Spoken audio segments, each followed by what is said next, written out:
23. Hayo kita bantu ibu dan ayahmu, kata Swat Hong kepada Soan Chu. Soan Chu mengangguk karena merasa lehernya seperti dicekik oleh sedu sedan yang naik dari dalam dadanya. Ayahnya, dia akan bertemu dengan ayah kandungnya yang selama hidupnya belum pernah dia lihat itu. Bertemu dalam keadaan terancam bahaya maut. Tampak tiga bayangan berkelebat ketika Soan Chu, Swat Hong, dan Kui Lun menyerbu ke dalam istana itu. Ketika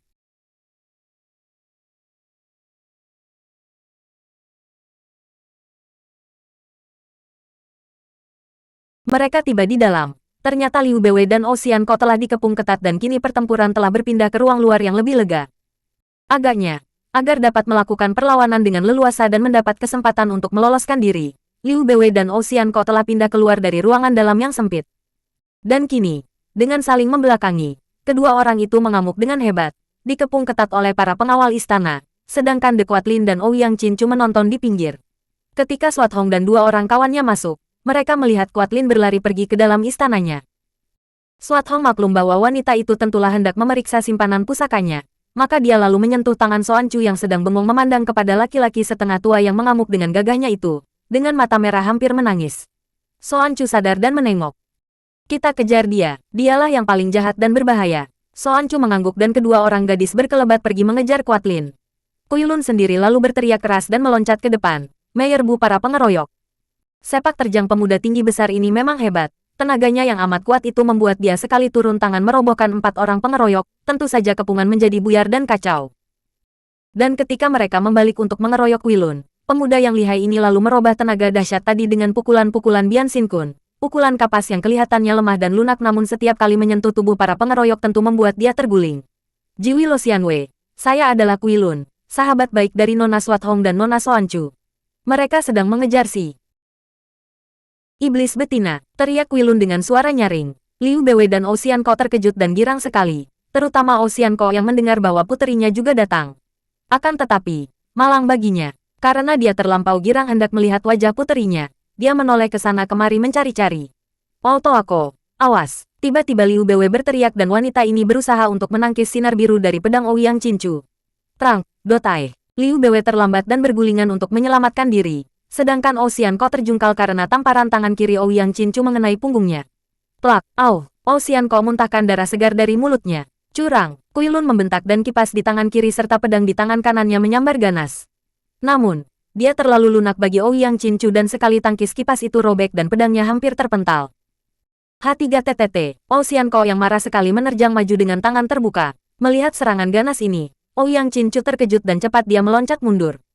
Sebelum dia didesak oleh 3 orang lawan itu, para pengawal sudah mengepung lagi dan kini mereka bertiga dikeroyok dan dihujani senjata oleh puluhan orang pengawal. Toako, kau, terluka. Sambil mengamuk dengan pedangnya, Liu Beiwei bertanya, tidak apa, mati pun aku rela, pusaka telah diselamatkan, kata Ocean Ko. Tapi anakku, dia tidak dapat melanjutkan kata-katanya karena harus menghadapi pengeroyokan banyak pengawal. Sementara itu di dalam istana juga terjadi pertempuran yang mati-matian dan hebat sekali. De Quatlin yang melihat datangnya bala bantuan yang dipimpin sendiri oleh Ouyang Chinchu, setelah melihat bahwa 2 orang pengacau itu terkepung ketat, lalu teringat akan pusaka yang tadi dibawa Swat Hong. Dia teringat pula akan puteranya yang sudah tidur di kamarnya, maka cepat dia meninggalkan tempat pertempuran untuk memeriksa pusaka dan puteranya. Dilihatnya Buong masih tidur nyenyak dan terjaga, maka dia cepat lari ke dalam kamarnya sendiri. Seperti telah diduganya, para penjaga sebanyak 5 orang yang berada di kamarnya tewas semua dan keadaan kamarnya rusak dan kacau. Sekali saja melihat ke arah peti hitam yang terbuka di depan tempat tidurnya, tahulah dia bahwa semua pusaka telah dirampas oleh Swat Hong, seperti yang dikhawatirkannya. Mencari apa? Wanita iblis. Pusaka Pulau Es telah aman. De Quatlin cepat menengok dan melihat Swat Hong telah berdiri di ambang pintu bersama seorang gadis lain yang tadi kenalnya. Kemarahan seperti api membakar dadanya melihat darah ini. Sambil mengeluarkan jerit melengking nyaring, dia lalu menerjang dan menggerakkan pedang merahnya. Tring terang. Pedang Swat Hong disusul pedang Coakut Kiam di tangan Soan Chu menangkis dan kedua orang darah itu meloncat ke belakang, ke tempat yang lebih lega. Dengan kemarahan meluap-luap De Quatlin meloncat keluar dan melanjutkan serangannya. Akan tetapi, setelah bergerak belasan jurus, wanita ini terkejut dan merasa menyesal mengapa dia menuruti kemarahan hatinya. Dia berada dalam bahaya, kiranya selain Swat Hong yang telah memiliki kepandaian hebat juga gadis yang gerakan-gerakannya liar dan ganas itu amat berbahaya. Apalagi cambuk ekor ikan pi yang meledak-ledak dahsyat. Sebentar saja dia tertekan dan terdesak.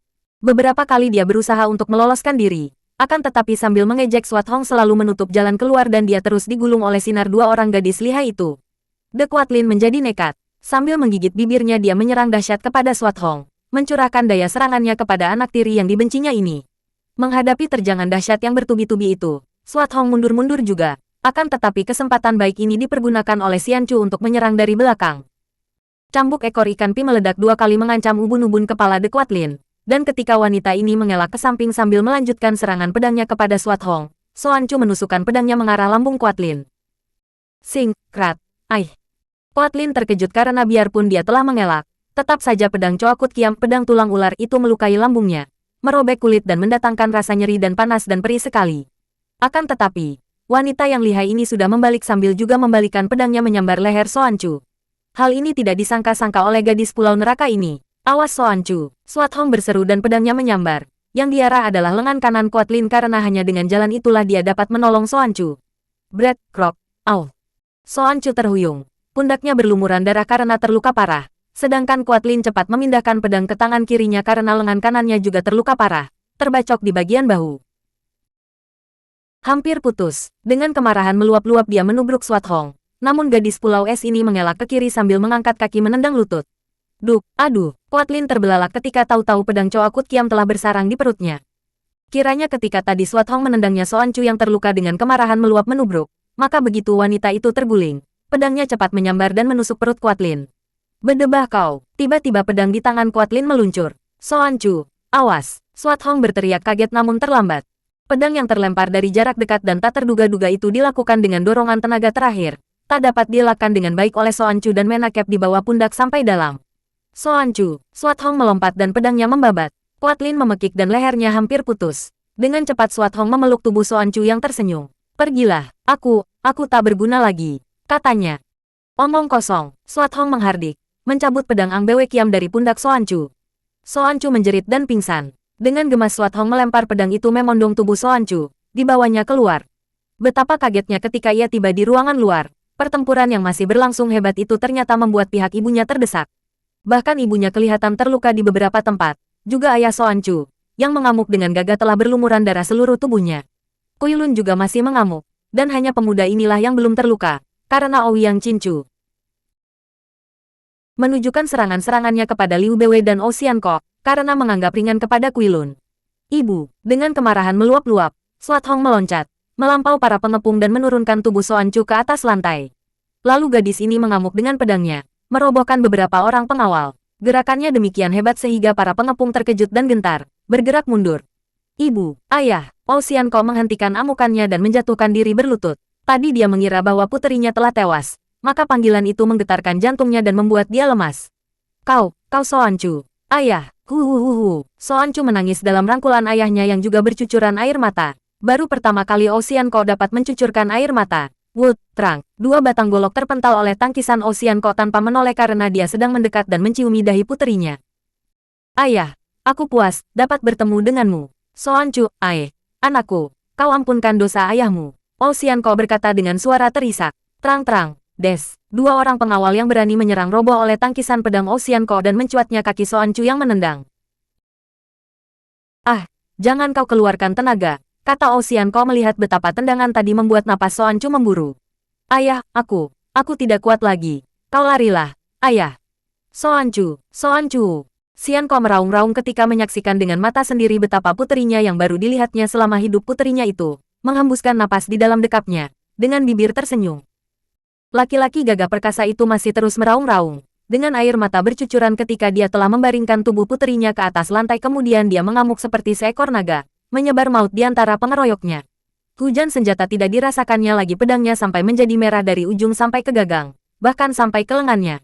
Sementara itu Liu Bewe yang sudah banyak kehilangan darah juga makin lemas gerakannya. Kalau tidak ada Swat Hong, tentu dia roboh oleh Ouyang Cincu.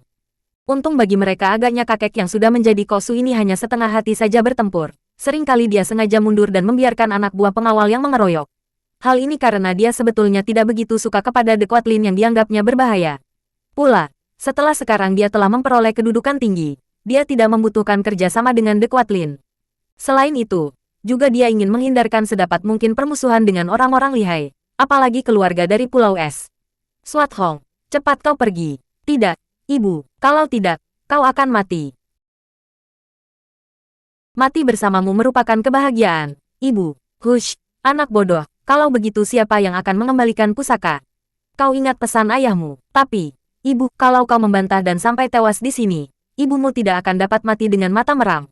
Ibu, lihatlah, dia pun akan mati. Ibu ada seorang teman yang baik, ibu dan dia, kami senang mati bersama, kau jangan ikut-ikut.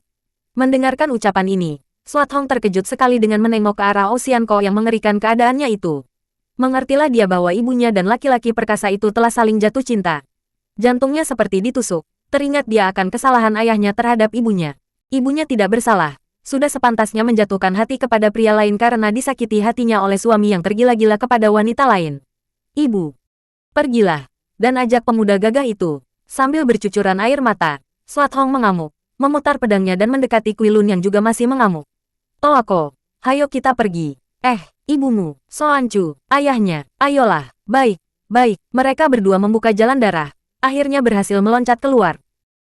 Jangan kejar mereka, kepung saja yang berada di dalam. Terdengar Ouyang Chinchu berseru. Tidak terlalu lama Ocean Ko dan Liu Beiwei dapat bertahan. Mereka sudah kehabisan tenaga, juga terlalu banyak mengeluarkan darah. Akhirnya, mereka roboh berdekatan. Di dekat mayat Soan Chu, Ouyang Chinchu menghela napas panjang, kagum sekali menyaksikan kegagahan mereka itu. Dia masih belum menduga bahwa 3 orang yang telah tewas ini adalah orang-orang yang datang dari tempat yang hanya didengarnya dalam dongeng. Wanita cantik setengah tua itu adalah bekas permaisuri Raja Pulau Es, sedangkan laki-laki perkasa dan darah jelita itu adalah ayah dan anak dari Pulau Neraka, bahkan merupakan tokoh pimpinan. Dia menghela napas pula ketika melihat bahwa De Quatlin juga tewas dalam keadaan mengerikan. Diam-diam dia merasa lega, karena dia maklum betapa di lubuk hati wanita ini tersembunyi cita-cita yang amat hebat, yang kelak mungkin membahayakan kedudukan kaisar, dan kedudukannya sendiri. Setelah membuat laporan kepada kaisar baru, yaitu An Lusan, tentang kematian De Quatlin bekas jenderal ini hanya menarik napas panjang. Sayang sekali, dia merupakan tenaga yang berguna. Kemudian mengelus jenggotnya dan berkata, kalau begitu bagaimana dengan puteranya? Menurut pendapat hamba, puteranya itu masih berdarah Raja Pulau Es yang kabarnya masih mempunyai hubungan keluarga dengan kerajaan lama. Maka kalau dia dibiarkan saja menjadi pangeran di sini, kelak kalau sudah dewasa tentu akan merupakan bahaya.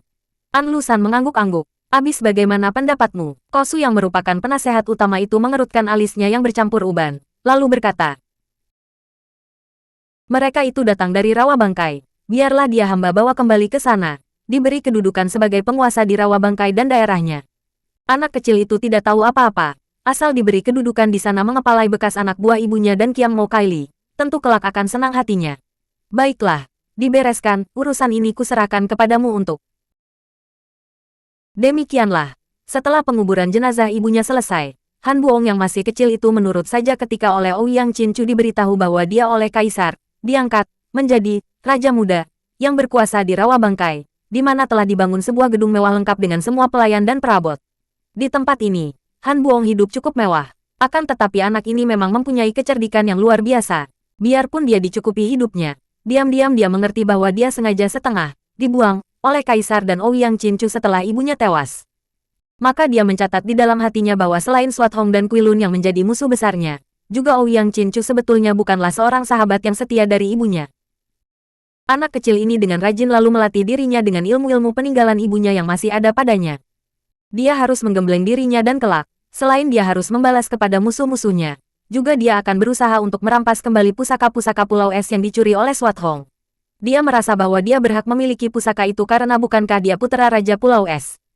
Dari ibunya dia dahulu mendengar bahwa siapa yang mewarisi pusaka Pulau Es dan melatih semua ilmu yang terdapat di dalam kitab-kitab itu, tentu akan menjadi jago nomor 1 di dunia. Para pembaca yang mengikuti pengalaman Kuasin Liong tentu menjadi penasaran kalau pemuda sakti itu sampai tewas dalam keadaan yang demikian mengerikan. Tidak, dia tidak mati. Memang nyaris dia tewas dimakan ratusan ekor ular berbisa yang menjadi penghuni sumur itu. Akan tetapi kalau orang belum tiba saatnya untuk mati, ada saja penolongnya yang bisa dianggap tidak masuk akal, kebetulan atau luar biasa. Dalam halnya Sin Liong tidak ada yang tidak masuk akal atau luar biasa. Memang tubuhnya yang pingsan itu terlempar ke dalam sumur di mana terdapat ratusan ekor ular berbisa dari segala jenis, akan tetapi tidak ada seekor pun ular yang berani menggigitnya. Apalagi menggigit, mendekati pun mereka itu tidak berani. Bahkan begitu tubuh pemuda itu terjatuh, ular-ular itu cepat menyingkir ketakutan. Hal ini adalah karena tanpa sengaja di saku baju Xin Liong terdapat batu mustika hijau dari Pulau Es. Seperti kita ketahui, batu mustika hijau ini adalah milik Han Swathong yang telah menyelamatkan nyawa gadis ini pula ketika terserang racun. Ketika Xin Liong mengobati sumuinya itu, dia menyimpan batu mustika ini di dalam saku bajunya sehingga ketika dia terlempar ke dalam sumur, batu mustika itu ikut terbawa olehnya dan menjadi penyelamatnya karena tidak ada ular yang berani mendekatinya. Sebetulnya pemuda ini menderita luka yang amat parah dan yang akan mematikan akibatnya bagi orang lain. Namun, pemuda ini pada dasarnya memiliki tubuh yang sempurna, bersih darahnya dan kuat tulang dan urat-uratnya. Apalagi sejak kecil dia menerima gemblengan ilmu kesaktian dari Han Tiong sehingga dia memiliki tubuh yang amat kuat dan tahan derita. 2 hari 2 malam dia rebah pingsan di dasar sumur yang lembab, tanpa diusik oleh ular-ular itu yang hanya memandang dari jauh seolah-olah dia merupakan makhluk yang menakutkan. Pada hari ketiga, nampak tanda hidup pada tubuh yang tadinya tak bergerak-gerak seperti mati itu dengan suara mengeluh panjang. Kemudian tubuh itu bergerak dan bangkit duduk dengan susah payah. Sejak Xin Liong merasa nanar dan bingung melihat bahwa dirinya berada di tempat yang amat gelap. Begitu gelapnya sehingga dengan terkejut dia menyangka bahwa matanya telah menjadi buta. Akan tetapi, ketika dia menoleh, tampaklah sedikit cahaya di belakangnya. Dan mengertilah dia dengan hati lega bahwa dia tidak buta, melainkan berada di tempat yang amat gelap. Dia tidak tahu bahwa dia dilempar ke sumur dan sumur itu kini telah tertutup oleh batu-batu besar dari atas ketika guha terowongan itu sengaja diruntuhkan oleh Kiam Mo Kaili dan De Kuatlin. Melihat cahaya terang di belakangnya, Xin Liong menggerakkan tubuhnya hendak menyelidiki. Akan tetapi dia mengeluh karena begitu bergerak, dadanya terasa nyeri bukan main. Dia teringat akan pertempuran itu dan mulai mengertilah dia bahwa tentu dia telah tertawan dan berada dalam tempat tahanan rahasia yang amat gelap. Maka dia segera duduk bersila mengatur pernapasan di tempat lembab dan pengap itu, menyalurkan tenaga dan hawa sakti di dalam tubuhnya. Memang dia memiliki sinkang yang amat kuat berkat latihan di Pulau Es, maka tak lama kemudian dia telah mengobati luka di dalam tubuhnya dan menyelamatkan rasa nyeri-nyeri di tubuhnya. Begitu dia menghentikan latihannya, terasa betapa perutnya lapar sekali. Dia tidak tahu bahwa sudah 2 hari 2 malam perutnya sama sekali tidak diisi apa-apa. Xin Liong bangkit berdiri dengan hati-hati, tangannya meraih ke atas, kosong. Dia mencoba meloncat dengan kedua tangannya di atas kepala, tetap saja di sebelah atasnya kosong. Tanda bahwa tempat tahanan itu tinggi bukan main. Seperti sumur, betapapun dalamnya sumur itu tentu dia akan meloncat keluar, pikirnya. Dikerahkan seluruh tenaga dalamnya. Kemudian dengan ilmu ginkangnya yang istimewa, dia melompat lagi ke atas. Kedua tangannya tetap menjaga di atas kepala. Plak, tubuhnya melayang lagi ke bawah. Kedua tangannya bertemu dengan batu besar yang amat berat, yang menutup lubang sumur itu. Beberapa kali Xin Liong menggunakan kepandaiannya untuk keluar dari dalam sumur, dan sekali meloncat, dia menggunakan sinkang di kedua tangannya untuk mendorong batu. Akan tetapi usahanya ini selalu gagal. Tentu saja tidak mungkin bagi seorang manusia, betapa kuat pun dia, untuk meloncat sambil mendorong tumpukan batu-batu besar yang menutup mulut sumur itu. Batu-batu sebesar rumah dan yang sebongkah saja beratnya ada yang 1000 kati. Akhirnya Xin Liong pun maklum bahwa usahanya meloloskan diri melalui atas tidak mungkin baginya.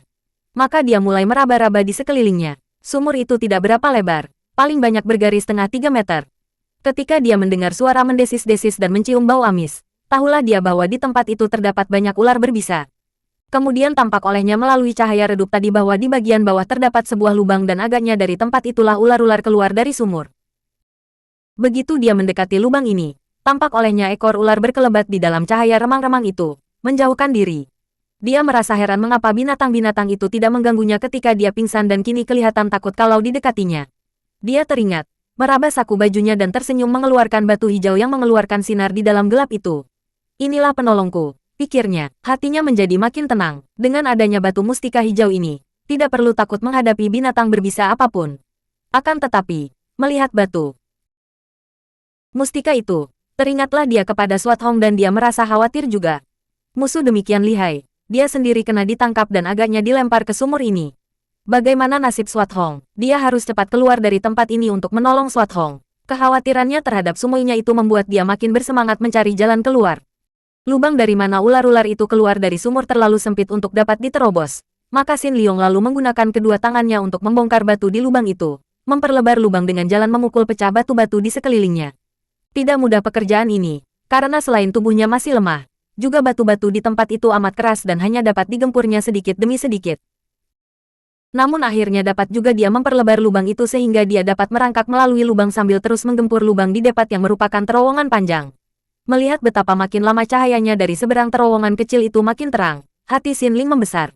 Jelas bahwa di seberang itu terdapat tempat terbuka dari mana sinar matahari dapat masuk, pikirnya. Akan tetapi pekerjaan menerobos terowongan kecil yang merupakan liang ular dengan hanya menggunakan kedua tangan kosong, memakan waktu lama juga. Saking hausnya, dia menengadah untuk menerima titik-titik air yang jatuh dari atas, yaitu dari dinding sumur yang mengeluarkan air. Biarpun memakan waktu lama, dapat juga dia mengobati dahaga dengan meminum secara demikian. Namun perutnya yang lapar terpaksa harus berpuasa lagi sampai 3 hari. Karena setelah 3 hari, barulah dia berhasil merangkak keluar dari terowongan itu dan tiba di sebuah ruangan yang cukup luas, tetapi juga merupakan tempat tertutup. Bedanya, kalau sumur pertama merupakan tempat sempit dan gelap, maka ruangan kedua ini luas sekali. Garis tengahnya tidak kurang dari 10 meter, merupakan sebuah ruang dalam tanah yang aneh.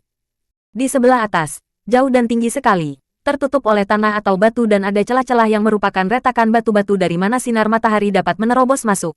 Xin Liong menjatuhkan diri duduk di tengah ruangan dalam tanah ini dan harapannya kandas sama sekali. Kalau sumur pertama itu merupakan tahanan yang sukar diterobos, adalah tempat ini lebih sukar lagi untuk meloloskan diri. Ular-ular yang banyak sekali berbelit-belit dan kelihatan ketakutan. Ada yang merayap naik. Ada pula yang menerobos terowongan yang sudah melebar itu untuk kembali ke dalam sumur pertama. Xin Liong termenung. Dari kamar tahanan kecil dia pindah ke kamar tahanan besar. Hanya lebih lebar dan memperoleh penerangan sinar matahari yang tidak seberapa. Itulah bedanya. Akan tetapi dia tidak menjadi putus harapan. Dihadapinya kenyataan ini dengan tabah dan dilenyapkannya kekhawatiran di dalam hatinya tentang diri semuanya dengan keyakinan bahwa apapun yang akan terjadi, terjadilah tanpa dipengaruhi segala kekhawatiran yang tiada gunanya. Dia sendiri menghadapi bencana, menghadapi ancaman maut dan inilah yang terutama harus dihadapi dan diatasi lebih dulu. Dia mulai memeriksa kalau ada jalan keluar dari tempat itu. Sama sekali tidak ada jalan keluar. Akan tetapi, dia menemukan benda-benda yang sementara dapat menolongnya dari ancaman kelaparan, yaitu jamur yang agaknya bertumbuhan dengan subur di tempat itu karena memperoleh sinar matahari. Perutnya lapar sekali dan pengetahuannya tentang tumbuhan meyakinkan hatinya, maka mulailah dia memilih jamur-jamur yang tak mengandung racun, lalu mulai dia makan jamur. Dalam keadaan lapar bukan main, ternyata jamur-jamur mentah itu terasa enak juga. Soal minum dia tidak usah khawatir karena di beberapa tempat pada dinding batu itu terdapat air yang menetes. Ditampungnya tetesan air itu dengan kedua tangannya, lalu diminumnya. Luar biasa segarnya air yang disaring oleh tanah dan batu itu. Setelah yakin benar bahwa tidak ada jalan keluar dari tempat itu, Xin Liong menerima kenyataan ini dan dia giat berlatih ilmu. Di dalam kesunyian yang amat hebat itu perasaan dan pikiran Xin Liong menjadi luar biasa tajamnya. Semua ilmu yang pernah dipelajari dan dibacanya dahulu sukar dimengerti olehnya karena kitab-kitab kuno Pulau Es memang amat sukar diartikan, kini menjadi jelas dan dapat dia selami intinya. Oleh karena inilah maka di luar dari kesadarannya sendiri, ilmu kesaktiannya bertambah dengan hebat dan cepatnya. Juga di tempat ini dia mulai mengenal diri sendiri, mengenal arti hidup yang sesungguhnya. Tanpa disadarinya sendiri, dari dalam pribadinya timbul kekuatan mujizat, kekuatan yang dimiliki oleh setiap orang manusia namun yang selalu terpendam dan tetap tersembunyi sampai saat terakhir dari hidup manusia yang selalu dipermainkan oleh nafsu yang disebut aku. Tanpa terasa oleh Xin Liong sendiri yang selama hidup di dalam ruang bawah tanah itu sama sekali tidak pernah memikirkan atau mengenal waktu, pemuda luar biasa ini telah berada di tempat itu selama 2 tahun. Dia mengerti bahwa tanpa bantuan dari luar, tidak mungkin dia meloloskan diri dari tempat itu, maka sudah sejak lama dia tidak lagi berusaha untuk keluar dari situ.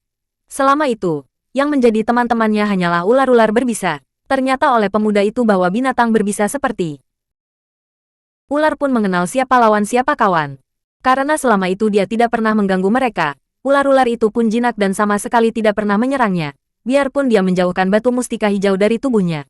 Binatang-binatang ini hanya menyerang untuk menjaga diri saja dari bahaya yang datang mengancam diri mereka.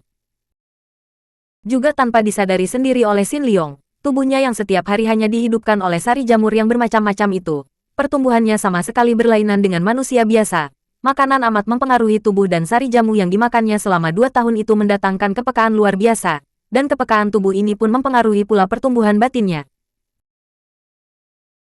Dia menjadi seorang manusia luar biasa, tidak menderita apa-apa, tidak mengharapkan apa-apa, karena di dalam keadaan apapun juga, menghadapi keadaan apa adanya, sewajarnya, sebagaimana adanya yang dianggap sudah semestinya demikian, tidak ada lagi apa yang disebut menyenangkan atau tidak menyenangkan.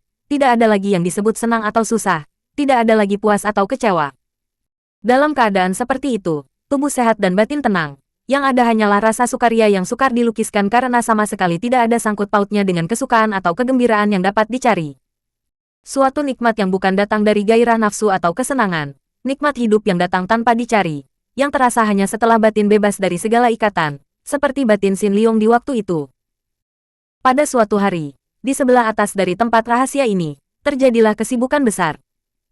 Puluhan orang kata yang tubuhnya pendek akan tetapi besarnya seperti manusia biasa, bertubuh kuat dan bertenaga besar, dipimpin oleh seorang pemuda tanggung sedang membongkari reruntuhan batu-batu di dalam terowongan bawah tanah itu. Pemuda tanggung yang berpakaian mewah itu bukan lain adalah Buong, yang kini telah mengumpulkan sisa orang-orang kerdil bekas taklukan di rawa bangkai dan menjadi pimpinan mereka. Han Buhong kini telah menjadi seorang pemuda tanggung yang lihai dan tidak ada seorang pun di antara tokoh-tokoh orang kerdil mampu melawannya. Agaknya, untuk menjadikan mimpi ibunya sebagai kenyataan, dia telah mengangkat diri sendiri menjadi ketua atau lebih tepat lagi menjadi raja dari orang-orang kata ini. Gedung di rawa bangkai hanya menjadi tempat tinggal umum. Akan tetapi diam-diam dia mendirikan kerajaan kecil di bawah tanah. Bahkan dia telah membangun sebuah ruang seperti istana di bawah tanah, lengkap dengan kursi kebesaran yang dihiasai dengan sebuah tengkorak di samping hiasan mahal seperti permadani, lukisan dan tulisan indah. Seringkali dia secara sembunyi mengadakan pertemuan dan rapat rahasia dengan para tokoh orang kata yang menjadi pembantunya, dan pemuda tanggung ini diam-diam merencanakan pekerjaan besar untuk melanjutkan cita-cita ibunya. Demikianlah, karena dia ingin menggunakan terowongan bawah tanah itu sebagai markas partai orang kerdil, dan juga karena dia ingin mencari kalau-kalau ada harta atau pusaka peninggalan rawa bangkai di terowongan itu, dia lalu mengerahkan para anak buahnya untuk membersihkan bagian terowongan yang dahulu diruntuhkan oleh ibunya dan oleh Kiamo Kaili. Akan tetapi, Xiao Pangcu ketua cilik, seorang pembantu membantah sebelum pembongkaran dilakukan. Tempat ini dahulu sengaja diruntuhkan oleh Ibu Pangcu untuk menutupi sumur ular di mana tubuh musuh Ibu Pangcu dilempar.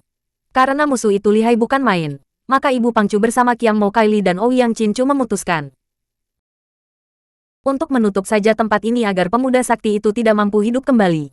Han Buong tertawa, mana mungkin Kwa Xin Liong dapat hidup kembali. Dia sudah dilempar di sumur ular, andai kata dia tidak mati oleh ular-ular itu, tentu selama 2 tahun dikubur hidup-hidup di sumur itu dia kini sudah menjadi setan tengkorak, tinggal rangkanya saja. Mengapa khawatir? Hayo bongkar, kalau tidak dibongkar, terowongan ini tertutup sampai di sini, padahal kita amat membutuhkan sebagai jalan rahasia yang amat penting bagi perkumpulan kita. Karena alasan yang dikemukakan ketua cilik ini memang tepat, maka beramai-ramai para manusia kata itu segera bekerja keras, membongkari batu-batu yang besar-besar dan berat itu, menggunakan alat pendongkel dan lain-lain. Hiruk pikuk suara di dalam terowongan itu dan pekerjaan yang berat itu biarpun dilakukan oleh hampir 50 orang, tetap saja memakan waktu yang cukup lama. Memang sesungguhnya lah bahwa merusak itu mudah, membangun itu sukar, mengotori itu mudah, membersihkannya tidak semudah itu. Setelah bekerja keras selama sepekan, barulah batu besar terakhir yang menutupi sumur dapat disingkirkan. Han Buong dan para anak buahnya seperti berlomba lari menghampiri sumur dan melongok ke dalam sumur yang amat gelap itu. Pada saat itu, terdengar suara angin menyambar dari bawah dan berkelebatlah bayangan orang yang melayang dari bawah. Han Buong dan semua orang terkejut. Ketika mereka menoleh dan memandang bayangan orang yang tadi meloncat melewati kepala mereka melihat seorang laki-laki muda berdiri di situ sambil tersenyum. Seorang pemuda yang berwajah tampan, yang memiliki sepasang mata yang lembut pandangannya namun bersinar cahayanya. Pemuda yang pakaiannya lapuk dan compang camping. Tidak ada orang kerdil yang mengenal pemuda ini karena memang keadaannya jauh berbeda dengan tahun yang lalu. Akan tetapi Han Buong dengan suara gemetar membentakkan perintah, "Serbu! Bunuh dia!" Orang-orang kata yang tadinya bengong terheran-heran dan ketakutan karena menduga keras bahwa tentu hanyalah siluman saja yang keluar dari sumur tertutup itu. Ketika mendengar bentakan ini menjadi sadar. Kini mereka pun ingat bahwa tentu ini pemuda yang 2 tahun yang lalu dilempar ke dalam sumur. Biarpun mereka bergidik ngeri dan gentar mendapat kenyataan bahwa orang yang 2 tahun lalu dilempar ke sumur ular yang tertutup kini ternyata masih hidup. Namun karena maklum bahwa ini adalah musuh mereka, dengan teriakan-teriakan ganas mereka menyerang orang itu. Memang benar dugaan Han Buong. Orang ini bukan lain adalah Kwa Xin Liong. Ketika Xin Liong akhirnya dari bawah mendengar suara hiruk pikuk di sebelah atas kemudian melihat cahaya turun melalui terowongan kecil jalan ular, dia menyeberangi terowongan dan tiba di dasar sumur pertama. Akhirnya dia melihat betapa atap sumur yang tadinya tertutup batu besar itu terbuka dan melayanglah dia keluar. Karena selama 2 tahun dia tidak bertemu orang, begitu melihat Buong dan orang-orang kerdil, dia tersenyum girang. Akan tetapi orang-orang kerdil itu dengan bermacam senjata telah menyerangnya. Xin Liong hanya mengerahkan sinkangnya membiarkan belasan senjata tajam menimpa tubuhnya. Terdengarlah teriakan-teriakan kaget karena semua senjata, baik yang tajam maupun yang tumpul, begitu mengenai tubuh pemuda itu, membalik seperti mengenai gumpalan karet yang amat kuat. Adik Buong, bukankah engkau Sute adik seperguruan? Xin Liong berkata halus sambil memandang kepada Han Buong. Iblis, siluman, bunuh dia. Buong berteriak-teriak dengan muka pucat dan mata terbelalak. Biarpun hati mereka gentar sekali, namun orang kata itu kembali menyerbu dan hujan senjata menyambar tubuh Xin Liong. Kembali senjata-senjata itu mental, bahkan ada yang terlepas dari pegangan tangan pemiliknya. Xin Liong menarik napas panjang, menunduk dan memandang pakaiannya yang menjadi makin compang camping. Terkena bacokan senjata senjata itu, kemudian sekali bergerak tubuhnya berkelebat melewati kepala para pengeroyoknya yang bertubuh pendek dan lenyap. Gegerlah para orang katai, akan tetapi Han Buong menyabarkan dan menenangkan hati mereka.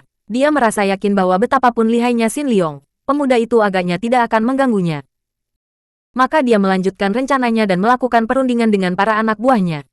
Seperti juga ibunya dahulu, pemuda tanggung ini sudah mulai dengan usahanya untuk mencari kedudukan dengan menghubungi seorang pangeran baru yang juga merasa tidak puas dengan kedudukan yang diperolehnya setelah perjuangan mereka berhasil.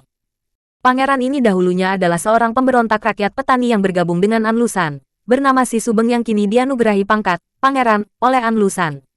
Si Subeng bermaksud untuk merebut tahta kerajaan dari Anlusan, dan apabila terjadi kegagalan, maka terowongan bawah tanah milik Han Buong itulah yang akan dijadikan tempat persembunyian. Setelah selesai mempersiapkan segala-galanya dan tempat itu ditinjau sendiri oleh Pangeran Si Subeng, Han Buong lalu pergi ke kota raja bersama sekutunya itu untuk mulai melaksanakan siasat yang sudah mereka rencanakan lebih dahulu. Memang selama 2 tahun itu terjadi 2 hal yang banyak tercatat pada kemenangan Anlusan ternyata tidak mendatangkan kemakmuran atau keamanan, bahkan sebaliknya.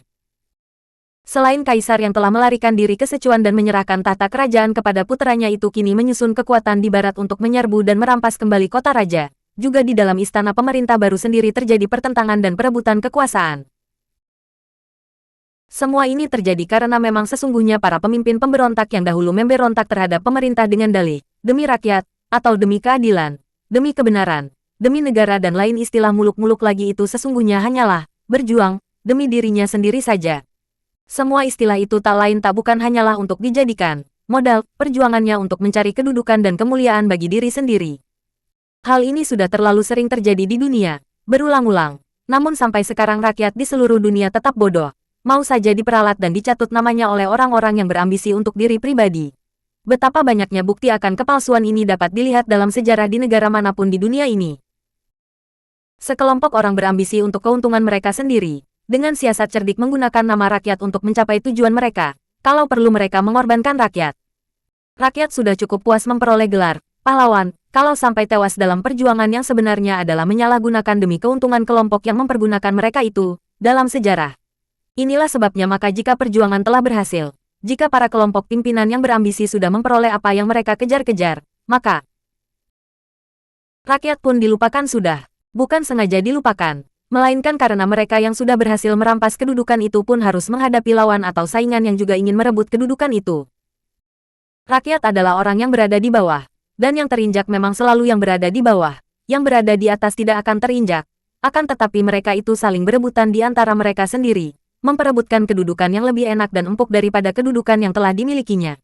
Demikianlah pula dengan Anlusan dan teman-temannya yang telah berhasil dalam perjuangan, mereka merampas kedudukan tahta kerajaan. Teman-teman yang tadinya berjuang bahu-membahu, menjadi kawan senasib sependeritaan, yaitu di waktu mereka memberontak. Kini setelah memperoleh apa yang mereka cita-citakan, berbalik mencurigai, saling iri. Memang belum ada yang secara berterang berani menentang Anlusan, bekas panglima yang masih amat kuat kedudukannya, didukung oleh pasukan-pasukan inti dan tampaknya semua pembantunya sudah menyetujui sebulatnya kalau Anlusan menjadi kaisar. Akan tetapi diam-diam, banyak yang mempersoalkan pembagian pangkat dan kedudukan. Tentu saja yang merasa tidak puas adalah mereka yang memperoleh pangkat agak kecil, sedangkan yang menerima pangkat besar merasa curiga dan hati-hati menghadapi bekas teman yang memperoleh pangkat yang lebih kecil. Terjadi dan berlangsunglah konflik sembunyi di antara mereka. Kemanakah perginya Swat Hong dan Kuilun? Di bagian depan telah diceritakan betapa 2 orang muda ini berhasil menyelamatkan diri, lari keluar dari istana De Quatlin dan terus keluar dari kota Raja Tiang'an. Mereka berlari dengan cepat mempergunakan kegelapan malam, berhasil keluar dari benteng tembok kota raja karena para penjaga yang berada dalam suasana pesta kemenangan itu tidak melakukan penjagaan yang terlampau ketat. Setelah terang tanah dan mereka tiba di dalam sebuah hutan jauh dari tembok kota raja, barulah keduanya berhenti. Terengah-engah dan Swat Hong menjatuhkan dirinya di bawah sebatang pohon besar. Wajahnya pucat biarpun muka dan lehernya penuh keringat yang diusapnya dengan ujung lengan bajunya. Pandang matanya merenung jauh sekali. Dan dia diam saja. Sama sekali tidak berkata-kata. Sama sekali tidak bergerak. Seperti dalam keadaan setengah sadar. Kuilun juga menghapus peluhnya dan dia pun duduk diam. Memandang kepada Swat Hong. Beberapa kali dia menggerakkan bibir hendak bicara namun ditahannya lagi. Pemuda yang biasanya bergembira ini merasa betapa jantungnya seperti diremas-remas. Dia sendiri merasa kehilangan dan amat berduka dengan kematian Soan Chu, gadis yang kini dia tahu adalah wanita yang amat dicintainya. Akan tetapi, melihat keadaan Swat Hong yang terpaksa harus meninggalkan ibu kandungnya menghadapi kematian, dia melupakan kedukaan hatinya sendiri dan merasa amat iba kepada Swat Hong. Melihat betapa Swat Hong seperti orang kehilangan ingatan, Kuilun merasa khawatir sekali. Kalau dibiarkan saja, gadis ini bisa jatuh sakit. Kalau hanya sakit badannya masih mending. Akan tetapi kalau terserang batinnya lebih berbahaya lagi. Akhirnya dia memberanikan diri berkata lirih dan halus. Mati hidup adalah berada di tangan Tian. Kita manusia tak dapat menguasainya, Nona. Mendengar kata-kata ini, Swat Hong menengok dan memandang. Akan tetapi pandang matanya tetap kosong. Seolah-olah kata-kata itu tidak dimengertinya dan dari mulutnya hanya terdengar suara meragu. Suara ini gemetar dan pandang mata itu menusuk perasaan Kuilun. Maka pemuda ini lalu memberanikan diri melangkah lebih jauh lagi dengan kata-kata yang lebih membuka kenyataan. Ibumu gugur sebagai seorang yang gagah perkasa. Sepasang mata yang kehilangan sinar itu terbelalak. Seolah-olah baru sadar dan bibir yang gemetar itu bergerak. Mula-mula lirih makin lama makin keras. Ibu. Swat Hong menangis terseduh-seduh dan memanggil-manggil ibunya. Tenanglah, Nona, tenanglah. Kuilun menghibur dan berlutut di depan gadis itu. Akan tetapi suaranya sendiri parau dan agak terseduh. Ibu, mengapa aku meninggalkan ibu mati sendiri? Ibu, ibu. Memang menangis merupakan obat terbaik bagi batin gadis itu, pikir Kuilun penuh keharuan. Akan tetapi melihat Swat Hong menjambak-jambak rambut sendiri, dia merasa khawatir. Ingatlah, Nona, ingatlah pesan ibumu, tentang pusaka Pulau Es. Swat Hong mengangkat muka dan melihat wajah pemuda itu juga basah air mata, dia menubruk. Toako. Dan menangislah dia terseduh-seduh di dada pemuda itu yang dianggapnya merupakan satu-satunya sahabat di dunia yang baginya kosong ini. Kuilun memejamkan mata dan membiarkan gadis itu menangis terisak-isak. Dengan sesenggukan Swat Hong berkata, ibu tewas, di depan mataku, dan aku tidak dapat menolongnya. Dan ayah pun sudah tiada. Suheng juga, apa gunanya aku hidup lagi? Apa gunanya aku mencari pusaka dan mengembalikan ke Pulau Es? Seperti seorang yang mendadak menjadi kalap, Swat Hong merenggutkan dirinya dari dada Kuilun, lalu melompat bangun mengepal tinju. Katakan, Kuitoako, apa gunanya semua ini? Ayah ibuku sudah meninggal, dan Suheng satu-satunya orang yang kucinta, dia pun tidak ada lagi. Katakan, apa perlunya aku hidup lebih lama? Kuilun teringat akan kematian Soan Chu yang menghancurkan perasaannya, akan tetapi dia menekan kedukaannya dan berkata, suaranya nyaring bersemangat. Adik Hong, tidak semestinya seorang perkasa seperti engkau mengeluarkan kata-kata bernada putus asa seperti itu. Engkau adalah puteri dari Pulau Es. Kedukaan apapun yang menimpa dirimu, harus kau atasi dengan gagah perkasa. Aku dapat memahami pesan mendiang ibumu yang mulia dan gagah perkasa itu. Kalau pusaka keluargamu dari Pulau Es terjatuh ke tangan orang lain, bukankah itu amat sayang, berbahaya dan juga merendahkan? Pusaka itu telah diselamatkan oleh Nona Bu Swinio dan saudara Liem Toan Ki. Sebaiknya kalau kita segera menyusul mereka dan aku akan membantumu mencari pusaka Pulau Es. Ucapan penuh semangat itu benar-benar menyadarkan Swat Hong, menarik gadis itu dari lembah kedukaan yang hampir mematahkan semangatnya. Dia menahan isak, menarik napas panjang dan menghapus air matanya, lalu memandang kepada pemuda itu, memegang tangan Kuilun. Kuitoako, terima kasih atas peringatanmu. Hampir aku lupa akan tugasku. Memang benar, sudah berani hidup harus berani menghadapi apapun yang menimpa kita. Engkau sungguh baik sekali, Oako. Engkau sendiri menderita, kehilangan Soan Chu, namun masih menghiburku. Kuilun mengangkat mukanya dan memejamkan mata. Benar, aku mencinta Soan Chu, aku mencintanya. Dan aku mencintai Suheng. Betapa buruk nasib kita, Oako. Engkau sendiri menderita, kehilangan Soan Chu, namun masih menghiburku. Kuilun mengangkat mukanya dan memejamkan mata. Benar, aku mencinta Soan Chu, aku mencintanya. Dan aku mencinta Suheng. Betapa buruk nasib kita, Oako. Akan tetapi, kau masih mempunyai gurumu, sedangkan aku hanya seorang diri. Sudahlah.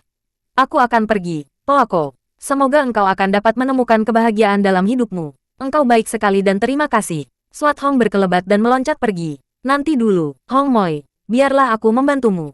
Tidak usah, Kuito aku. Aku akan menyusul mereka ke puncak awan merah. Kemudian aku akan kembali ke Pulau Es, untuk selamanya. Selamat tinggal. Swat Hong meloncat dengan cepat sekali dan sebentar saja dia sudah lenyap meninggalkan Kuilun yang menjadi lemas. Pemuda ini menjatuhkan dirinya duduk di atas tanah dan baru sekarang dia tidak dapat menahan bertitiknya air matanya dan baru sekarang terasa olehnya betapa dia kehilangan Soancu. Betapa dunia terasa amat hampa dan sunyi. Berkali-kali dia menarik napas panjang dan teringatlah dia kepada gurunya, Lem Hai Seng Jin yang seperti orang tuanya sendiri.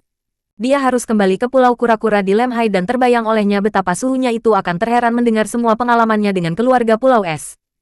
Dengan perasaan yang kosong dan sunyi, ingatan akan gurunya ini merupakan setitik harapan kegembiraan hidupnya dan berlahan-lahan Kuilun meninggalkan hutan itu untuk kembali kepada gurunya yang sudah amat lama ditinggalkannya. Sementara itu, dengan mata masih merah oleh tangisnya, Han Swat Hong melanjutkan perjalanan seorang diri dengan cepat untuk mengejar Swinio dan Toan Qi.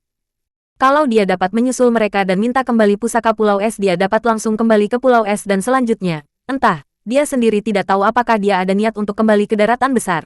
Tidak, dia akan tinggal di pulau itu, di mana dia terlahir. Biarpun pulau itu sudah kosong, dia akan tinggal di tempat kelahirannya itu sampai mati. Bercucuran pula air matanya ketika dia berpikir sampai di situ dan terkenang kepada suhengnya. Kalau saja ada suhengnya di sisinya, tentu tidak akan begini merana hatinya. Akan tetapi, betapapun cepat Swat Hong melakukan pengejaran, tetap saja dia tidak berhasil menyusul Swinio dan Toan Qi. Bahkan ketika dia tiba di puncak awan merah, tempat tinggal Titok Siang Koan Ho, di tempat ini dia hanya disambut oleh Angin Moko Tio Sam, kakek yang menjadi murid kepala Titok itu yang menceritakan bahwa Titok bersama puterinya telah beberapa pekan pergi turun gunung dan bahwa selama itu tidak ada tamu. Juga tidak ada Bu Swinio dan Liam Toan Qi seperti yang ditanyakan oleh gadis itu. Swat Hong mengerutkan alisnya, hatinya mulai bertanya-tanya, celaka, pikirnya, jangan-jangan dia telah salah memilih orang untuk dipercaya menyelamatkan pusaka Pulau Es. Jangan-jangan dua orang muda itu sengaja melarikan pusaka-pusaka itu dan bersembunyi. Timbul kecurigaan yang diikuti kemarahan di hatinya, dan berbareng dengan perasaan ini timbul pula semangatnya yang tadinya amat menurun itu. Hidupnya masih perlu dan ada gunanya. Setidaknya dia harus menyelamatkan pusaka-pusaka itu agar tidak terjatuh ke tangan orang lain. Perasaan marah dan khawatir ini mendatangkan perasaan bahwa dia masih amat dibutuhkan untuk hidup terus. Sambil menahan kemarahannya, dia berkata kepada murid kepala Titok itu, andai kata ada datang Bu Swinio dan Liam Toan Qi, harap minta kepada mereka untuk menanti saya di sini. 2 bulan lagi saya akan kembali menemui mereka. Angin Moko Tio Sam yang sudah mengetahui kelihayan darah yang pernah menggegerkan awan merah ini, mengangguk-angguk. Kemudian Swat Hong meninggalkan puncak awan merah untuk mengambil jalan kembali ke jurusan kota raja untuk mencari kalau-kalau dua orang muda itu dapat berjumpa dengannya di jalan. Namun semua perjalanannya sia-sia belaka.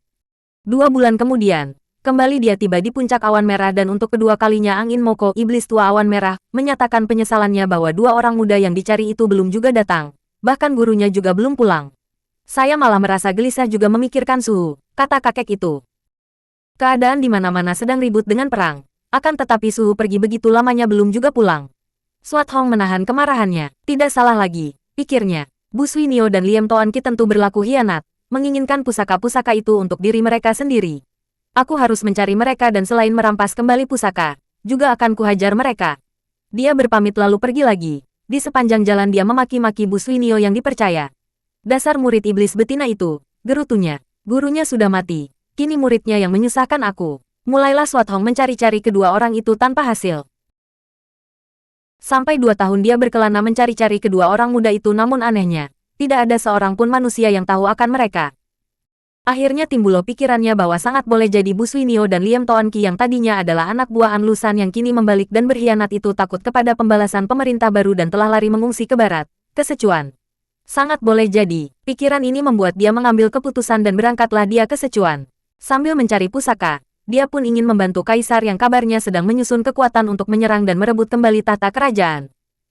Sebaliknya kalau dia membantu, pikirnya. Selain untuk mengisi kekosongan hidupnya, juga sekalian untuk mencari Bu Swinio An Liam Toan Qi, juga untuk menghancurkan semua kaki tangan An Lusan termasuk Ouyang Cincu, dan juga mengingat bahwa ayahnya adalah seorang keturunan pangeran atau raja muda, maka sebenarnya dia masih berdarah bangsawan dan masih ada hubungan darah dengan keluarga kaisar sehingga sepatutnya lah kalau dia membantu.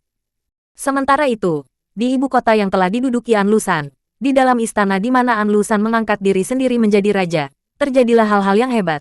An Lusan sendiri masih melanjutkan wataknya yang kasar dan mau menang sendiri. Satu di antara kesukaannya adalah wanita, maka begitu dia berhasil, tak pernah berhenti setiap malam dia berganti wanita mana saja yang dipilih dan ditunjuknya. Tidak peduli wanita itu masih gadis atau istri orang lain sekalipun.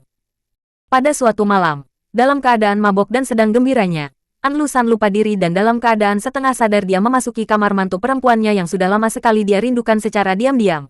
Kalau sadar dan tidak mabok, dia masih menahan hasrat hatinya. Akan tetapi malam itu, dalam keadaan mabok, dia tidak mempedulikan apa-apa lagi dan memasuki kamar mantunya. Tidak ada seorang pun manusia di dalam istana yang berani melarang. Dan pada saat itu, putera An Lusan sedang tidak berada di situ. Dengan penuh perasaan duka dan ketakutan, mantu yang muda dan cantik jelita itu tidak kuasa menolak atau memberontak. Sambil menangis dia terpaksa membiarkan dirinya dipeluk dan diciumi mertua yang mabuk itu. Dengan suara lirih dan membujuk dia masih berusaha mengingatkan An Lusan. Namun seorang laki-laki yang tidak hanya mabuk arak, melainkan juga mabuk cinta berahi. Tidak mempedulikan apapun, wanita hanya dapat merintih dan menangis, diseling suara ketawa gembira dari An Lusan. Ketika pintu kamar itu dengan paksa dibuka dari luar oleh pangeran, An Lusan telah tidur mendengkur kelelahan dengan muka merah karena banyak arak, sedangkan istri pangeran itu menangis terisak-isak, berlutut di atas lantai. Pangeran itu menjadi mata gelap, pedang dicabut dan sekali meloncat dia telah menikam dada ayahnya sendiri. Krep! Oh, hai! Kau! An Lusan yang bertubuh kuat itu, biarpun pedang telah menembus dadanya, masih dapat meloncat dan mencengkeram ke arah putranya. Akan tetapi pangeran yang sudah mata gelap itu mengelak, kakinya menendang sehingga An Lusan terdorong jatuh, membuat pedang itu masuk makin dalam.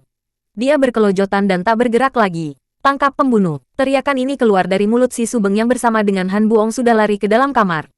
Si Subeng menggerakkan pedangnya dan terdengar teriakan mengerikan ketika pangeran itu roboh pula di dekat mayat ayahnya dalam keadaan tak bernyawa pula karena lehernya